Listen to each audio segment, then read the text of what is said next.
Hi everyone, welcome to this session. This is your educator Nidhi Arora. आज मैं आपसे बात करने आई हूँ DSSB के रिगार्डिंग कि हम जनरल पेपर की तैयारी कैसे करें कि फुल प्रूफ और बुलेट प्रूफ तैयारी के साथ साथ हमारा सिलेक्शन एंटेल्ड रहे। शुरुआत करते हैं बिना किसी देर के। DSSB का जो PGT का एग्जाम था वो पोस्टपोन हो गया था till further notice. That means we have bought ourselves some time और अब हमारे पास टाइम है TGT, PGT, PRT तीनों की ही प्रिपरेशन करने का।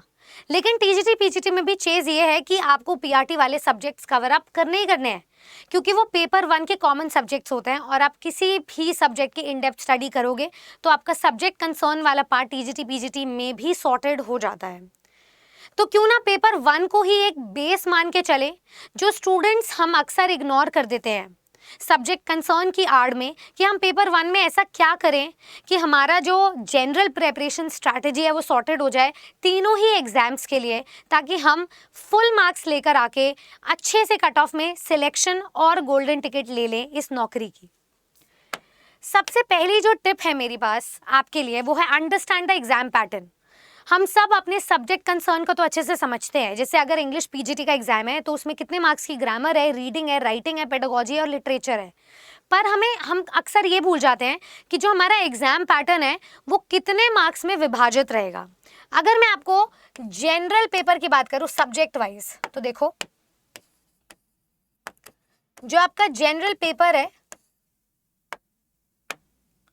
वो आपको मिलेगा टोटल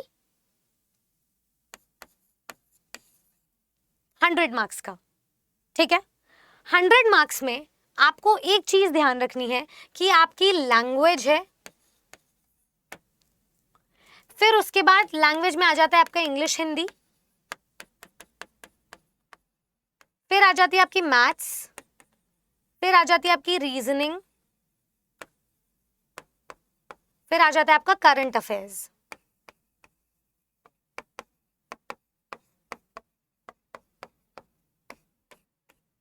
ठीक है, इस चीज का ख्याल रखना। पेपर 1 की अगर मैं बात करूं तो ये वो टॉपिक्स हैं जो आपको हेल्प करते हैं कि आप किसी भी TGT, PGT, PRT एग्जाम की तैयारी में इसको बेस मान के चलोगे।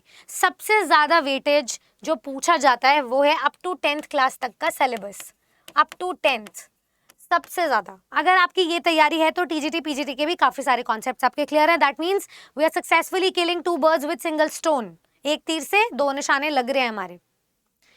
तो यानी कि आप ये मान के चलोगे कि आपको ये एग्जाम पैटर्न समझना है। जैसे अगर हम PRT की बात करें तो उसमें सबसे ज्यादा वेटेज आपके किस में आ जाती है, सब्जेक्ट कंसर्न्ड में।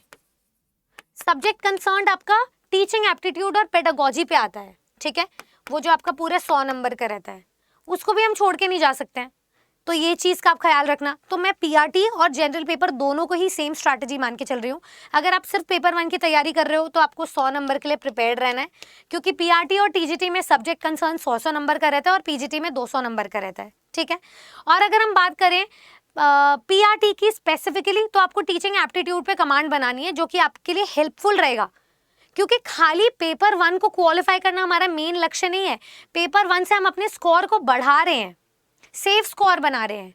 तो पेपर 1 के बाद आप PRT एक बेस लेवल कैसे क्वालिफाई करोगे ये भी मैं आपको साथ में बता रही हूँ। ठीक है, तो सब्जेक्ट में ये मान के चलना, अगर आप PRT की तैयारी कर रहे हो तो आपका 50% जो है वो पेपर 1 में जाना चाहिए और 50% आपका टीचिंग एप्टीट्यूड में जाना चाहिए जो प्रेपरेशन का है।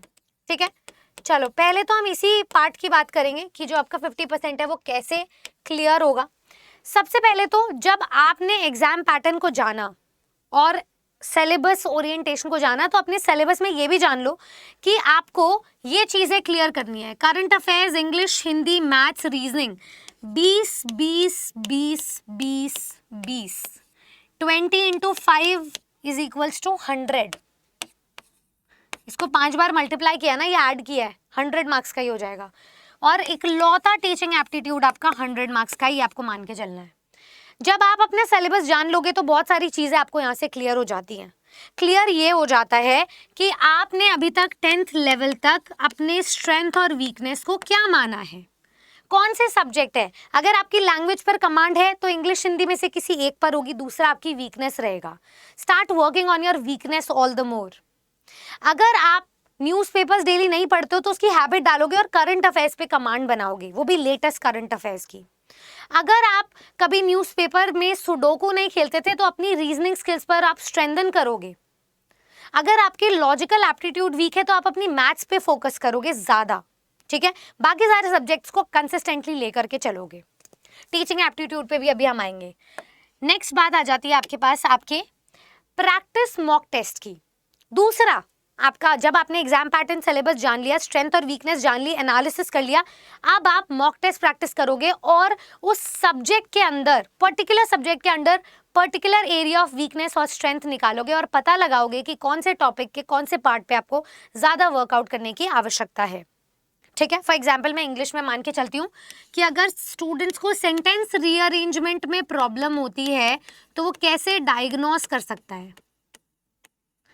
मान लो आपने मॉक टेस्ट दिया, ठीक है, आपको पता चला ग्रामर में आपको वोकैबुलरी या सेंटेंस रीअरेंजमेंट में प्रॉब्लम हो रही है। मैं दिन के 10 मिनट्स एक्स्ट्रा निकालूंगी, सेंटेंस रीअरेंजमेंट की एक मॉक वर्कबुक कर लूंगी और मेरी जो समस्या है उसका समाधान मुझे मिल जाएगा। स्टूडेंट्स के डाउट्स अक्सर ये आते हैं कि मैम फ्री मॉक टेस्ट हम प्रत्येक सब्जेक्ट के लिए कैसे कर सकते हैं। जैसे आपको शेप्स में एक्सक्यूज मी, शेप्स को समझने में प्रॉब्लम हो रही है, आपको नंबर लाइन नंबर सिस्टम समझने में प्रॉब्लम हो रहा है, तो आप क्या करोगे, मैथ्स के उस कंसेप्चुअल क्लैरिटी को उसके पेपर से देखोगे, जानोगे कि वहां से कैसे क्वेश्चंस आए थे पिछले सालों में। अब इसको अगर आपको फ्री में तैयारी करनी है तो आप इस वीडियो के नीचे डिस्क्रिप्शन बॉक्स में जाकर ADA 24/7 एप्लीकेशन डाउनलोड कर लोगे। डिस्क्रिप्शन बॉक्स में लिखा हुआ है डाउनलोड आवर ऐप नाउ, ठीक है, वहां जाकर आप लोग डाउनलोड कर लो। जैसे ही आप क्लिक करोगे, लिंक पे टैप करोगे तो वो आपको प्ले स्टोर पे या ऐप स्टोर पे डायरेक्ट करेगा और वहां से आप ADA 24/7 एप्लीकेशन डाउनलोड करना। यहाँ पे आ जाता है लॉग इन विद गूगल, आप गूगल से लिंक कर सकते हो, नंबर डाल के लिंक कर सकते हो। जैसे आप लॉग इन करोगे तो आपको बहुत सारी चीज़ें मिल जाएगी, ये आपकी आईडी है, ठीक है, ये आपके को सेटिंग्स वगैरह के ऑप्शंस मिल रहे हैं। यहाँ पे आप देखोगे कि बहुत सारी चीज़ें मिलती है, आपको करंट अफेयर्स मिल जाते हैं। अगर आपको किसी भी एग्जाम से रिलेटेड प्रेपरेशन करनी है तो करंट अफेयर्स यहाँ पे न्यूज़पेपर से नहीं, वन स्टॉप सोल्यूशन पे यहीं से मिल जाएंगे। अगर आपको डेली बेसिस पे क्विजेस चाहिए तो यहाँ पे भी, और आप एक क्विज से एक कॉइन या एक मार्क भी स्कोर कर सकते हो, तो अपनी नॉलेज को इन्हांस करके कॉइन्स भी बढ़ा सकते हो। तो जिस कॉइन को आप रिडीम कर सकते हो अपने पेड परचेजर में, ये 5000 कॉइन्स मैंने अर्न नहीं करे, ये मुझे फ्री में मिले थे एप्लीकेशन डाउनलोड करके, ताकि मैं पेड अगर कोई कॉज को खरीदूँ तो मुझे डिस्काउंट मिल जाए और मैं क्विजेस खेल के अपने डिस्काउंट को बढ़ा भी सकती हूँ, कॉइन्स को बढ़ा भी सकती हूँ, ठीक है। तो यहाँ पे मैं जॉब अलर्ट, अगर मुझे लगता है DSSB का नोटिफिकेशन है, कोई भी रिक्रूटमेंट आया तो मुझे जॉब अलर्ट यहाँ पे सबसे पहले मिल जाएगा सरकारी नौकरी का, ठीक है। मुझे यहाँ पे पावर कैप्सूल्स मिलती है, नोट्स एंड आर्टिकल्स मिलते हैं, वीडियोज मिलती हैं, स्टडी मटीरियल मिलता है और कॉन्टेंट मिलता है। तो मैं क्विजेस खेल सकती हूँ सब्जेक्ट वाइज और मॉक पेपर अपने एग्जाम को चुनकर लगा सकती हूँ। कैसे चुनोगे, आपने लॉग इन वगैरह करा, आप यहाँ पे जाएंगे सीधा ADA 24/7 प्लेटफॉर्म पे, गवर्नमेंट एग्जाम की आप तैयारी कर रहे हो और वहाँ पे टीचिंग पैनल क्लिक कर लेना। टीचिंग में देखो इतने सारे आपके बैचेस आ गए, आप क्लिक करो DSSB और इसके मॉक पेपर्स आपको बिल्कुल फ्री में मिल जाएंगे हमारी तरफ से। तो मॉक टेस्ट लगाना शुरू करो और स्पेशली पेपर 1 के जो स्ट्रेंथ और वीकनेस है उसको डायग्नोस करो। TGT PGT में सबसे ज़्यादा वेटेज आपकी पेपर 1 से ही आती है। वोकैबुलरी स्टूडेंट्स कहते हैं मैम बार बार क्यों पढ़ते हैं, क्योंकि वो पेपर 1 में भी आता है और सब्जेक्ट कंसर्न में भी आता है। तो जब डबल ट्रिपल क्वाड्रुपल होकर आ रहा है तो आपकी प्रेपरेशन भी उस हिसाब से ही रहनी चाहिए, ठीक है। अब मैं बताती हूँ आपको कि आप उसके अराउंड स्टडी प्लान कैसे बना सकते हो। जैसे अगर कोई वर्किंग स्टूडेंट है तो अपना जो है 4 घंटे की मिनिमम पर डे की मेहनत निकालेगा वो, ठीक है। उसमें वो 2x स्पीड पर यूट्यूब पे क्लासेस देख लेगा, फिर उसके बाद जाके पेड क्लासेस में कॉन्सेप्ट प्लस थियरी समझ के क्वेश्चन लगा लेगा उस सब्जेक्ट का, ठीक है। अगर आप एक हाउसवाइफ हैं या फिर आप जॉब नहीं कर रहे, आप अनएम्प्लॉयड है, इस एग्ज़ाम की सीरियसली प्रेपरेशन कर रहे हो, तो आपके पास पूरा टाइम है इस एग्ज़ाम को क्योरेट करने का। स्टडी प्लान बनाओगे अगेन अपनी स्ट्रेंथ और वीकनेस पे। हर दिन आपका ये होना चाहिए टाइम टेबल प्रॉपर। एक दिन लगेगा मुश्किल से कि 6 AM to 7 AM मॉर्निंग में आपने क्या करना है। इसके बाद आपको ब्रेक कब लेना है, याद रखना 2 घंटे की अगर क्लास ले रहे हो, पढ़ाई कर रहे हो, तो उसमें हर घंटे 15 मिनट का, 10 से 15 मिनट का ब्रेक आपका जाना चाहिए। You will feel refreshed and energetic automatically, ठीक है। उसके बाद आपको याद रखना है जब आप स्टडी प्लान बना रहे हो तो मैं इंग्लिश में आपको 4 टॉपिक बताती हूँ। मुझे एक दिन में मैक्सिमम 2 टॉपिक कंप्लीट करने हैं इंग्लिश के। एक तो मैंने कर लिया सिनोनिम्स एंटोनिम, जो कोई छोटा टॉपिक नहीं है, ठीक है, बड़ा ही टॉपिक है अपने आप में, पर ये मैंने सोचा मैं एक दिन में कंप्लीट करूंगी और उसको डेली लाइफ में यूज करना शुरू करूंगी। ये मेरी आगे तक जर्नी रहेगी। फिर दूसरा मैं पढ़ लेती हूँ एक्टिव पैसिव वॉइस, ठीक है। तो मैं उसको कैसे पढ़ सकती हूँ? पहला तो ये कि मैं फ्री क्लास में गई यूट्यूब पे और बहुत सारी मैंने क्लासेस ले ली, बहुत सारी, हर जगह से। मैं कंफ्यूज हो गई, I end up nothing, I landed up with nothing, ठीक है। दूसरा मेथड मेरे पास ये हो जाएगा, मैं जिस टीचर के साथ रेजोनेट कर पा रही हूँ उनके बैच में चली जाऊंगी, ताकि जो 6 घंटे की मेहनत है उसको मैं रिड्यूस करके अपना 1 घंटे में पूरा कर लूंगी। ऐसे मैं सिस्टमैटिकली स्मार्टनेस के साथ काम करूंगी, ठीक है। डाउट सॉल्विंग को ऑन द स्पॉट सॉल्व करूंगी, तभी की तभी, बात के लिए नहीं छोड़ के रखूंगी मैं। इन स्ट्रैटेजीज को आप अपना सकते हो। ऐसे ही आपका लैंग्वेज हो गया, मैथ्स, रीजनिंग, टीचिंग एप्टीट्यूड और करंट अफेयर्स। स्टडी प्लान में ये याद रखना कि पहले 45 डेज अगर आप पेपर 1 पढ़ रहे हो तो सब्जेक्ट कंसर्न भी साथ लेकर चलना है। शुरुआत में चाहे कम कम दिन लेकर चलो, बाद में आप अपने जो स्ट्रेचिंग है, आवर्स है, वो बढ़ा सकते हो। तो टीचिंग एप्टीट्यूड में अगर आप पेडागोजी पढ़ रहे हो तो एक चीज याद रखना कि सीटेट का 70 to 80% सिलेबस से ही आपका ये जो है सिलेबस क्यूरेट किया गया टीचिंग एप्टीट्यूड का, जो आपके काम आएगा। तो अगर आपने सीटेट की तैयारी ढंग से कर ली, नॉलेज गेन करने के लिए, एनहांस करने के लिए, ना कि सिर्फ पास करने के लिए, तो आपने अपनी ये जंग जीत ली। तो टीचिंग एप्टीट्यूड पर आपको बहुत ज़्यादा फोकस करना है। आप सीटेट को अपना बेस मान के चलोगे और उसकी क्लासेस को ढंग से आप अटेंड कर लोगे। मुश्किल से आपको 5 से 10 दिन लगेंगे पूरे सीटेट की सिलेबस को रिवाइज करने में। अगर आप वो भूल चुके हैं तो, पहले ही सीटेट क्वालिफाई कर चुके थे, तो उसको 5 से 10 दिन में रिवाइज करो and then you are done. आपका जो टीचिंग एप्टीट्यूड है ना, उसका 50 to 60% सिलेबस हो चुका है आपका। बस उस एग्जाम ओरिएंटेशन के साथ आपको क्वेश्चंस लगाकर देखना है कि कौन सी थ्योरी पर आधारित है, ठीक है।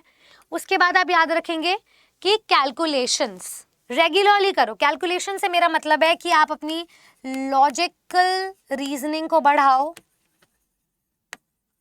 आप अपनी एनालिटिकल स्किल्स को बढ़ाओ, ठीक है। आप अपनी थिंकिंग कैपेबिलिटी को बढ़ाओ अपनी कैलकुलेशंस के साथ रेगुलरली करने से, ठीक है। ये चीज का ख्याल रखना। आपको किसी भी चीज में लॉजिकल रीजनिंग मिल जाए, जैसे न्यूज़पेपर के पीछे सुडोकू, वर्ड पजल मिल जाए, आप उसको करो, आपका ब्रेन की एक्सरसाइज होगी ऑन अ डेली बेसिस। और लॉजिकल रीजनिंग के जो सब्जेक्ट्स हैं उसको आप आधे घंटे से पर डे पर शुरू कर सकते हो। लास्ट में आप इतनी स्पीड बढ़ा लो कि आप 10-10 मिनट में एक एक टॉपिक कंप्लीट करते हुए जाओ पर डे का। ऐसी आपकी स्पीड होनी चाहिए। मैथ्स की अगर मैं बात करूं तो मैं पहले भी बता चुकी हूँ बात, अगर आप 1 से 2 घंटे का टाइम दे रहे हो पेपर 1 के लिए, तो आपका लास्ट जो है 20 to 30 मिनट्स तक पूरा हो जाना चाहिए लास्ट डेज में। अपनी टाइम मैनेजमेंट को टाइम स्टैम्प दो। पेपर 1 को करने का एक और तरीका आपको आना चाहिए कि जब आप पेपर दोगे, मॉक पेपर दोगे, तो आपको रियलाइज होगा आप स्किप नहीं कर सकते हो सेक्शन को। ऐसा नहीं एक क्वेश्चन हिंदी, एक क्वेश्चन इंग्लिश, इंग्लिश पूरा कंप्लीट कर ही हिंदी में जा पाओगे। नेगेटिव मार्किंग है तो बहुत सोच समझ के करना है आपको, ज़्यादा से ज़्यादा एक्यूरेट क्वेश्चंस करने हैं, इस चीज़ का ख्याल रखना है खासी। तो ये आपके लिए जो स्ट्रैटेजी है कि आपको कैसे स्टडी प्लान मैप करना है, ड्रॉ करना है, आउटलाइनिंग क्या रखनी है, अपने लिए टाइम टेबल कैसा टॉपर्स वाला बना सकते हो, टू ईच अ जोन आपको आपकी कैपेबिलिटी पता है। मैंने वो कुछ पार्ट्स थे जो स्प्रिंकल कर दिया है एंड आई होप कि आप लोगों को ये सारे जो पार्ट्स है वो हेल्पफुल लगे होंगे। If you like the video, do like it, do share it with your classmates, with your fellow mates, ताकि वो सब अवेल कर सके, इस सिचुएशन से बाहर निकल के ये नौकरी ले सके। मैं आपको एक और बात बता दूं, DSSB के साथ साथ हमारे जितने भी बैचेस की तैयारी है, HSSC, UP, TGT, PGT, आप इनको फ्री में कर सकते हो आज हमारे साथ टीचिंग महापैक के अंडर, ठीक है। तो टीचिंग महापैक को आप अभी के अभी अडा 24/7 ऐप स्टोर पर जाकर, एप्लीकेशन पर जाकर एनरोल कर सकते हो। अभी चल रही है डबल वैलिडिटी, यानी कि 12 महीने का जो बैच है वो आपको एडिशनल 12 और महीने के लिए फ्री मिल रहा है, only by using my code Y449। तो आप लोग पेपर 1 की तैयारी के लिए तैयार हो जाओ। All the very best. My batch is starting from April onwards, तो आपको अप्रैल में उसका भागीदार बनना है and I would await your presence. Good luck, thank you.